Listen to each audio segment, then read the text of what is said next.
என்ன மச்சி டூருக்கு வேற போறோம், என்னதான் கொஞ்சம் காசுலாம் ரெடி பண்ணிட்டியா? காசு தான் ரெடி பண்ணிட்டேன். ஆனா எங்க அம்மா கையில பட்டு போடையை கொடுத்து அனுப்பிச்சிட்டாங்க. அதை வச்சு போயிட்டு என்னடா பண்றது?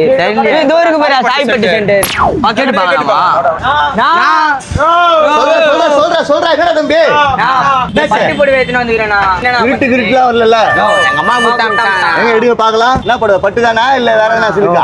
போடுறதானா? ஓ ஓகே. எத்தனை படம் எடுத்து வந்துருக்கீங்க? ஒரே போடுறதுண்ணா. ஒரே படம் தானா? அது வச்சுனா டூருக்கு போனோம் நாங்க. இதை வச்சா டூருக்கு போகணும். எப்படி நான் செக் பண்ணுவீங்க? இதெல்லாம் என்னன்னா ஓ எப்படி செக் பண்ண தெரியாது உங்களுக்கு? தெரியாதுண்ணா. ஃபர்ஸ்ட் வந்து நான் இப்படி எடுத்து உரசி பார்க்கணும். சரியா? அப்படி வெள்ளையா வருதா? வெள்ளையா வந்தா ஒரிஜினல் பட்டு தான். வரும் வரும் ஃபுல்லா செக் பண்றேன். இதா இது பாத்தீங்கன்னா பச்சை கலர்ல பொங்கும். பொங்குச்சுன்னா நல்ல பட்டு. பொங்குதுண்ணா இது. என்னடா ஒருத்தர் வச்சு எத்தனை டூர் போக முடியுங்க? நீ எட்டு வந்ததுல இன்னும் என்னன்னா இது ஃபுல்லா இருந்துன்னா இன்னும் செம்மையா இருந்திருக்கும். எத்தனை இன்ச் இருக்குது? 7 இன்ச் இருக்கு. சரின்னா ஒரு 7000 ரூபாய் போகும்டா. இதை வச்சு 2 4 6 1000 எக்ஸ்ட்ரா இருக்கு. அவ்வளவுதான். காசு வேணுமா ஜிபே வேணுமா? ஜிபே போதுமா? நம்பர் சொல்லு.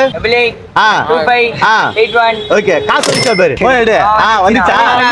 ஓகே ஆல்சோ எல்லாத்தையும் சொல்லிடுறீங்களா? கடை எங்க இருந்து தெரியுமா? சாய்பட்டு சென்டர் பசவாகம்